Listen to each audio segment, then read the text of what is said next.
Hey, what's up, guys? Jag from Jaggy Sports. It's Friday, May the 20th. TGIF. Thank God it's Friday, and I'm pretty sure that's what the Miami Heat are saying because they got blown out last night by the Boston Celtics. Boston Celtics went on the road and blew out the home team in crazy fashion. Basically, it's I don't know what to say because Boston is making this a series. This could go 7 games. We don't know. So Miami is shipping off to Boston like the song Dropkick Murphys, I believe it is. And it's we have ourselves a series. Kendrick Perkins picked Boston. Stephen A. Smith picked Boston, but Marcus Smart is still injured, but I like what he said at the end of the game. He goes, "I'm sore, but I'm not sore enough to not come out." You know what I mean? And play and die for his teammates, and because he goes, "This is the playoffs," kind of thing. He didn't say those words, but that's what he meant, right? And his tenacious defense, obviously the defensive player of the year. He had something like 24 points, 10 plus rebounds, and it's pretty phenomenal what he can do on the court. Off the court, he tried on game 1 to hype up his team, but that didn't work. And boy, did they ever miss him, because when he came back with Al Horford, Boston's at full strength, and Miami has the actual Boston Celtics. So my question to you guys, I know I posted this yesterday. I said, who will win this series? Again, judging based on the fact of game 2, who do you guys pick? Right? Who would you pick to win this series? Because this is evenly matched. Top 2 defensive teams in the postseason and in the regular season, number 1 and 2 in the standings. So you got to think to yourself, who is going to actually win this series? Because Miami is no joke. Boston is no joke. So if I'm Kyle Lowry, I'm pretty much itching to come back because they might get shut out. I don't know, right? I honestly don't know who's going to win the series. That's how evenly matched up it is. So leave a comment in the comment section. As always, tell me who you guys think is going to win this series. Boston Celtics or the Miami Heat? This is Jag from Jaggy Sports. The return of Smart, now Horford, was a game changer defensively. These two guys combined to held the Heat to 5 for 20 from the field as the primary defender with 6 turnovers. And those two guys forced more turnovers in game 2 than all other Celtics primary defenders. What a performance, especially you guys, I think, by Marcus Smart. The Celtics did a 180 from game 1, and they have Marcus Smart to thank for that. What was his impact in this game? His leadership, his toughness, 12 assists, resulting in 36 points, his ability to make shots, his ability to own 50-50 balls. He had an impact on every single play offensively and defensively. He just basically makes the game easier for everyone else, but more importantly, he sets the standard of how hard you are going to play. Absolutely. No, 100% correct. I mean, Coach said it, 12 assists. You look at a defensive player of the year guy, you're thinking, well, he's only a defensive guy. But Marcus Smart has kind of transcended his game now. You can't leave him by himself no more. He's a knockdown three-point shooter. He's making all the right plays as far as, getting guys in position, making the right passes, getting 12 assists. All that stuff helps the morale of the team. Yeah, and he built them up in legs. What we saw from the Celtics on this night was totally different than what we saw from them in the third quarter in game 1.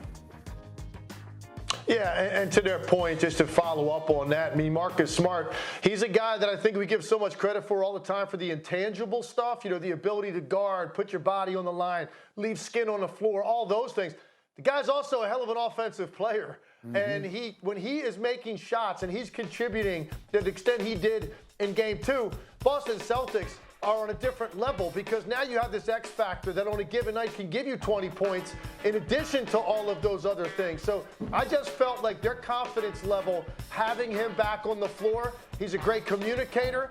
The ball gets where it's supposed to when he's on the floor because he's so sure-handed.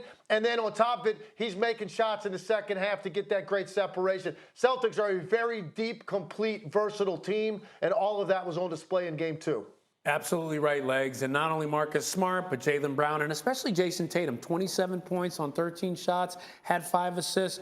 Coach, what impressed you most about his performance? Yeah, I think Legs said it early, and Amari said it early in terms of efficiency. But to me, Jason Tatum, he didn't shoot his first shot until the 6-minute mark in the first quarter. He got others involved. In other words, he let the game come to him. When he made a play, he made a play. Watch him. He comes off that little down screen there. He's overplayed. What does he do? He gives himself up. Good back cut, looks the ball in his hand, draws an extra defender, reads the defense, makes the right play. Al Horford knocks down that 3. Right, playing without the basketball, making a good decision. Here he comes up the ball screen. You come off the ball screen, you want to drag 2. He drags 2 defenders. Great job of Marcus Smart taking up the slack, getting to the slot. He comes behind the basketball, knocks down that 3. Jason Tatum, his ability to read the defense and take what the defense gives you. Sometimes it means make a play for someone else. Sometimes it means make a play for yourself. I mean, his game is so complete and so versatile. He can play starter, a playmaker. He can be a shot maker. You can play him in the mid-post.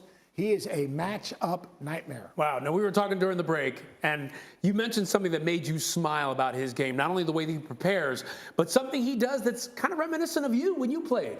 Yeah, you know, what's interesting, you know, from a fundamental standpoint, right? He's more of a fundamental all-around player than I was, for sure, because he's a three-point shooter. He has the handles and all these things.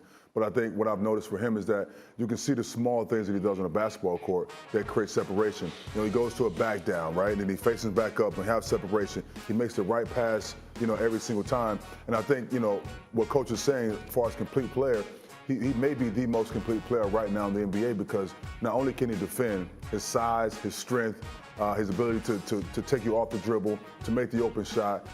He's an all-around talent, man. It's fun to watch him play. So the little things he does even are the things that really separates him and makes him one of the greats for you. Absolutely. I mean, he was touched by the hands of Kobe Bryant when he trained with Kobe. And so now you see all of that work he puts in the offseason showing right now in the playoffs. You really do. So you look at this Celtics team, Legs. They stole the home court with a split in Miami. Are they now in the driver's seat in this series? Well, there's no question about that. You know, all you want to do is get a split.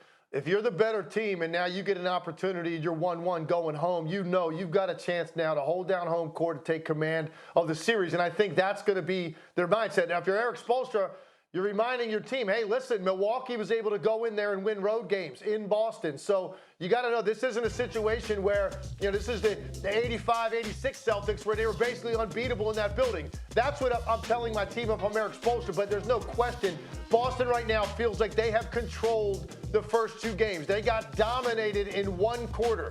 But for the most part, they have done what they wanted to do on both ends of the floor, accomplished their game plan. Now they're whole. They got a couple of starters back, and now they feel like they're dictating terms to the Miami Heat, and that's what this series is going to be about. Not reacting to teams. You dictate to teams what you're going to allow them to do. I thought Boston did a great job of that last night.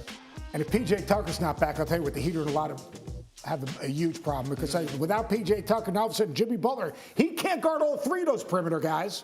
I mean, he can't guard Tatum, he can't guard Smart, he can't guard Brown. The matchups become a problem. The great thing about P.J. Tucker, he plays to his strengths. He shows people what he can do, what he can't, not what he can't do, and he is an elite physical defender that you can put on Tatum. You take him out of the equation, and I'll tell you one thing, it is a rough road for the Heat. Absolutely. Who do you have winning this series? I have Boston. I got Boston winning the series only because I feel like they are well-rounded.